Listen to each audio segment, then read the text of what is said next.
व्यक्ति के व्यक्तित्व का विकास अनेक कारकों का परिणाम होता है। प्रत्येक व्यक्ति के जीवन में ये कारक अलग अलग मात्रा में मिले हुए होते हैं, इसलिए हर व्यक्ति भिन्न होता है। एक ही परिवार के दो बच्चों का व्यक्तित्व विकास भी एक जैसा नहीं होता। नमस्कार दोस्तों, आज का वीडियो व्यक्तित्व के विकास के संबंध में है। कौन से वह कारक होते हैं जिनसे व्यक्ति का व्यक्तित्व विकास प्रभावित होता है। आइए जाने कुछ प्रमुख कारक जो व्यक्ति के व्यक्तित्व विकास को प्रभावित करते हैं। पहला कारक होता है वंशानुक्रम। व्यक्तित्व के विकास पर वंशानुक्रम का प्रभाव अनिवार्य रूप से पड़ता है। वंशानुक्रम के कारण ही व्यक्तियों के शारीरिक और मानसिक लक्षणों में भिन्नता दिखाई देती है।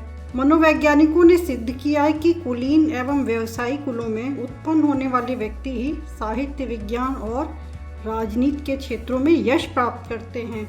मनुष्य का व्यक्तित्व स्वाभाविक विकास का परिणाम नहीं है, उसे अपने माता पिता से कुछ निश्चित शारीरिक, मानसिक, संवेगात्मक और व्यावसायिक शक्तियाँ प्राप्त होती हैं। इस क्रम में दूसरा कारक है जैविक कारक अर्थात बायोलॉजिकल फैक्टर्स। जैविक कारकों का प्रभाव सामाजिक कारकों के प्रभाव से अधिक सामान्य और कम विशिष्ट है, पर किसी प्रकार कम महत्वपूर्ण नहीं, क्योंकि जैविक कारक ही व्यक्तित्व के विकास की सीमा को निर्धारित करते हैं। तीसरा कारक आता है शारीरिक रचना यानी कि फिजिकल स्ट्रक्चर। शारीरिक रचना के अंतर्गत शरीर के अंगों का पारस्परिक अनुपात, शरीर की लंबाई और भार, नेत्रों और बालों का रंग, मुखाकृति आदि आते हैं। ये सभी किसी न किसी रूप में व्यक्तित्व के विकास को प्रभावित करते हैं। उदाहरण के लिए बहुत छोटे पैरों वाला मनुष्य अच्छे दौड़ने वाले के रूप में कभी भी यश की प्राप्ति नहीं कर सकते।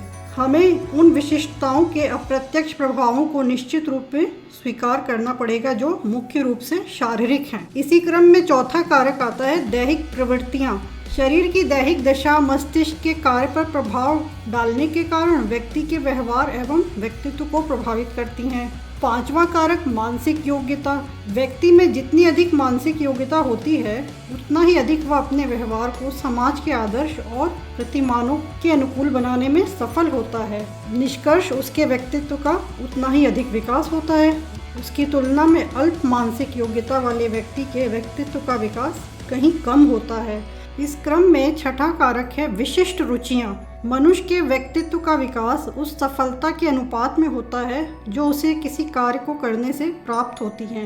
इस सफलता का मुख्य आधार है उस कार्य में उसकी विशिष्ट रुचि। कला या संगीत में विशिष्ट रुचि लेने वाला व्यक्ति ही कलाकार या संगीतज्ञ के रूप में उच्चतम स्थान पर पहुंच सकता है।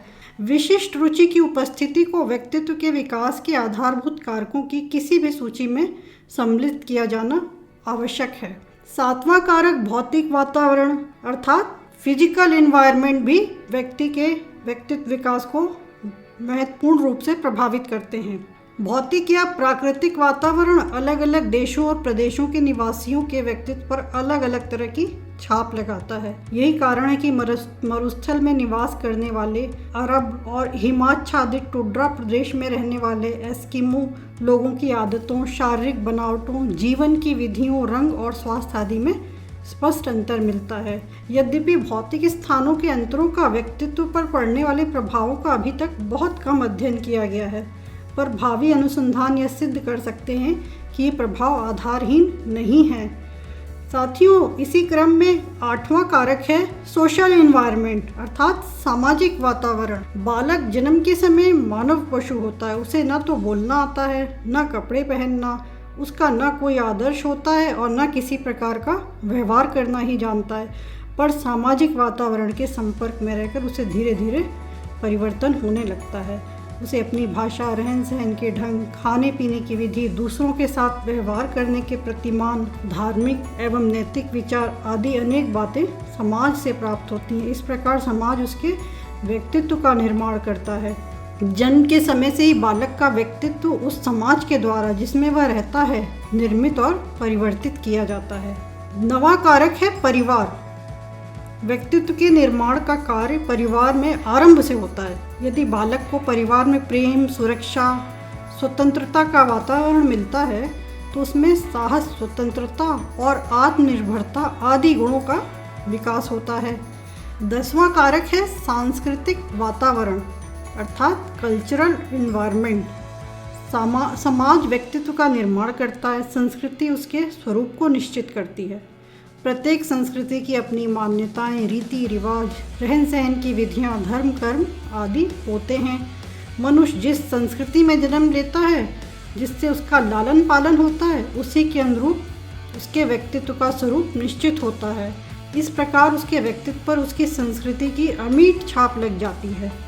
जिस संस्कृति में व्यक्तित्व का लालन पालन होता है, उसका उसके व्यक्तित्व के लक्षणों पर सबसे अधिक व्यापक प्रभाव पड़ता है। इसी क्रम में 11वां कारक है विद्यालय।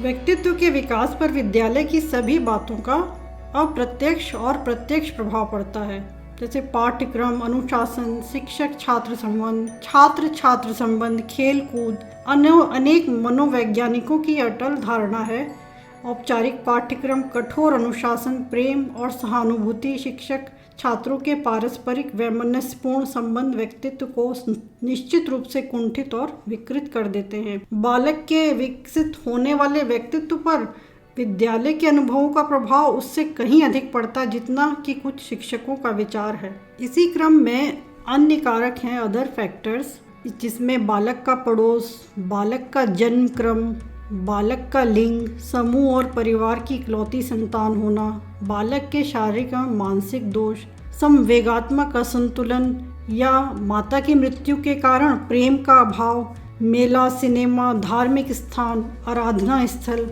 जीवन की विशिष्ट परिस्थितियां और सामाजिक स्थिति एवं कार्य। परिणाम स्वरूप हम कह सकते हैं व्यक्तित्व के विकास पर अनेक कारकों का प्रभाव पड़ता है। इस प्रभाव के समग्र रूप का अध्ययन करके ही व्यक्तित्व के विकास की वास्तविक परिस्थितियों का अनुमान लगाया जा सकता है।